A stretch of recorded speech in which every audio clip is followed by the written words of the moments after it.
السلام علیکم ورحمۃ اللہ وبرکاتہ۔ دوستو، آج ہم جس عنوان کو لے کر حاضر ہیں وہ عنوان ہے نعتیہ محفلوں کا جائزہ۔ آپ جانتے ہیں کہ ماہ ربیع الاول کے آتے ہی گلی کوچوں میں چوراہوں پر بڑے بڑے مائک لگائے جاتے ہیں اور مسلسل نعت کے کیسٹس لگائے جاتے ہیں۔ نہ گھروں میں رہنے والوں کو سکون، نہ راستے میں چلنے والوں کو چین، نہ کاروبار کرنے والوں کو امن۔ ہر طرف کان پھٹے جاتے ہیں۔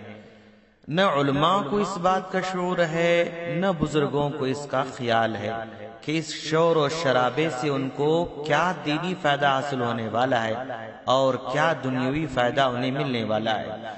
کون سمجھائے ان نادانوں کو کہ دین شور شرابے کا نہیں بلکہ سنجیدگی، وقار اور متانت کا نام ہے۔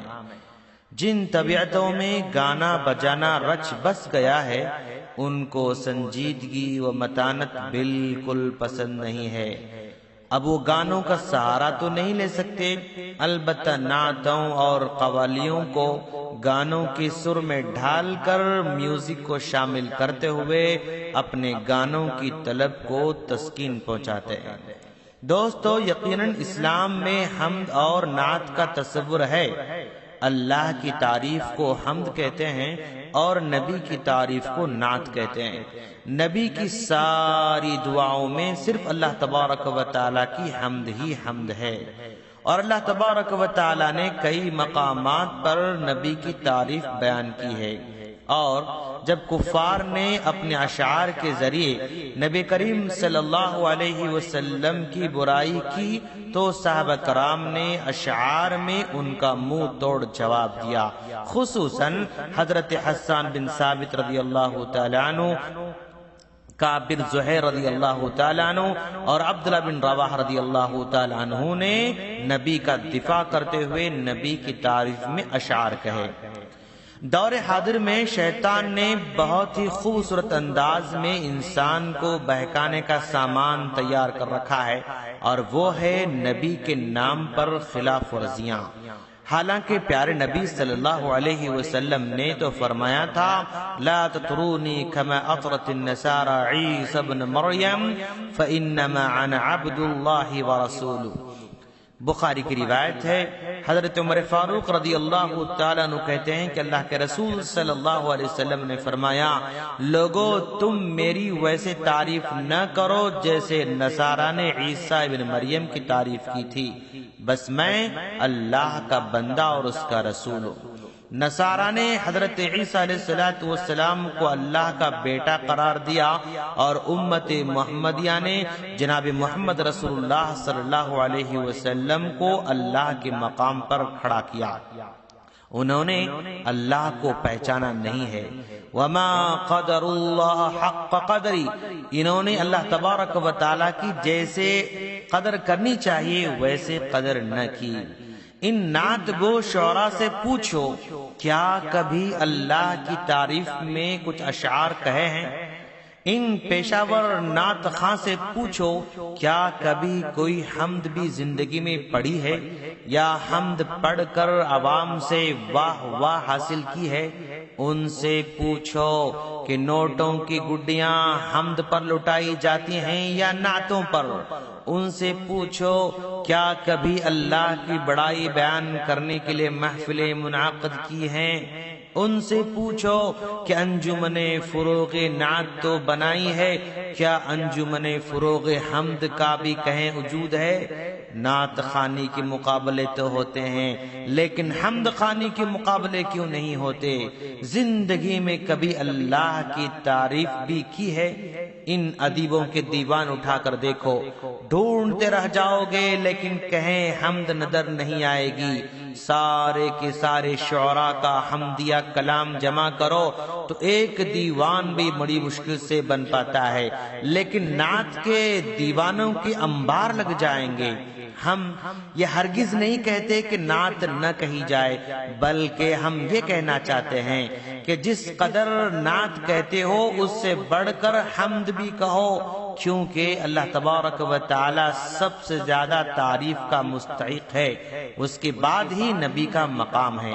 لیکن ہمارے معاشرے میں، ہمارے شعراء میں توازن ختم ہو چکا ہے، صرف نبی کی تعریف میں ہی زندگی گزار دی اور اللہ کا نام تک نہ لیا، تو اس تعریف کا کیا فائدہ ہے دوستو؟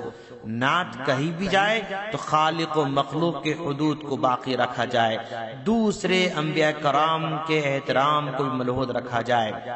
اور دوستو، نعت میں پیا، سجن، دلہا، دلربا، دلبر، دلدار، نازنین جیسے الفاظ جو دنیاوی محبوبوں کے لیے استعمال کیے جاتے ہیں، براہ کرم رسول اللہ صلی اللہ علیہ وسلم کے لیے استعمال نہ کیے جائیں۔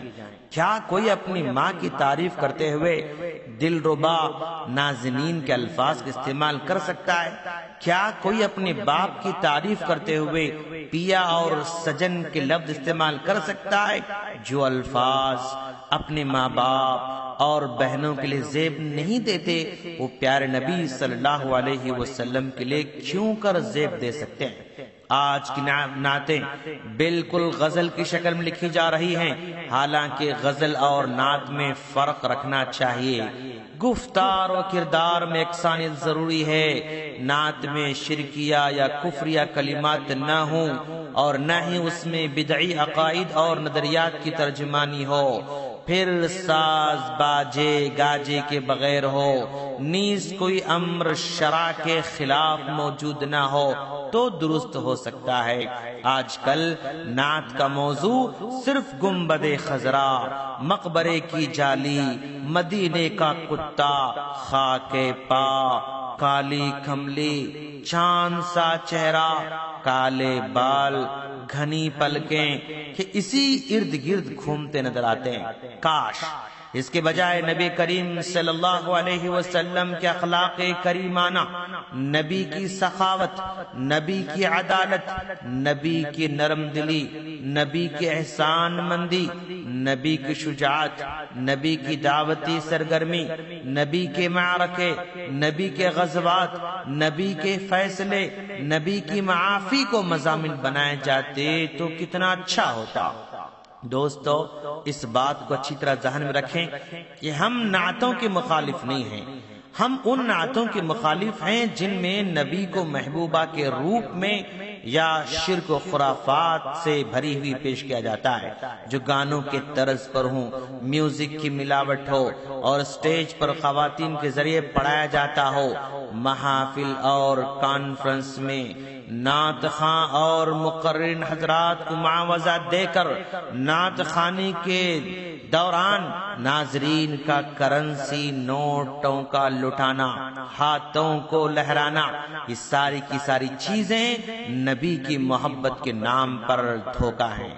جو محبت سنت رسول پر عمل کرنا نہ سکھائے وہ محض دھوکہ اور فریب ہے۔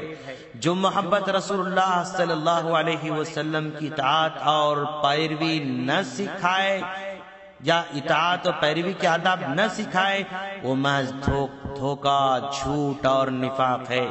جو محبت نبی کریم صلی اللہ علیہ وسلم کی اطاعت کے آداب نہ سکھائے وہ محض ریاکاری اور دکھاوا ہے۔ جو محبت نبی کریم صلی اللہ علیہ وسلم کی سنت کے قریب نہ لے جائے محض جھوٹا شور شرابہ، جھوٹا نعرہ اور فالتو پروپیگنڈا ہے۔ جو محبت اس نعت گو شاعر کو آج تک داڑھی رکھنے پر ابھار نہ سکی وہ محبت محض برائے نام ہے۔ جو محبت اس نعت گو اور نعت خواں کو فجر میں بیدار نہ کر سکے وہ محبت فضول ہے۔ جو محفل نعت ان شرکا کو، نعت خانوں کو سنت سے محبت پیدا نہ کر سکے اس محفل کا کوئی فائدہ نہیں ہے، اور جو محفل نعت نبی کے طریقے سے قریب نہ کر سکے اس کا کوئی مقام نہیں ہے۔ دوستو، آئیے ہم اللہ سے دعا کرتے ہیں کہ باری تعالی ہم تمام کو پیارے نبی سے سچی محبت کرنے کی توفیق عطا فرما۔ السلام علیکم ورحمۃ اللہ وبرکاتہ۔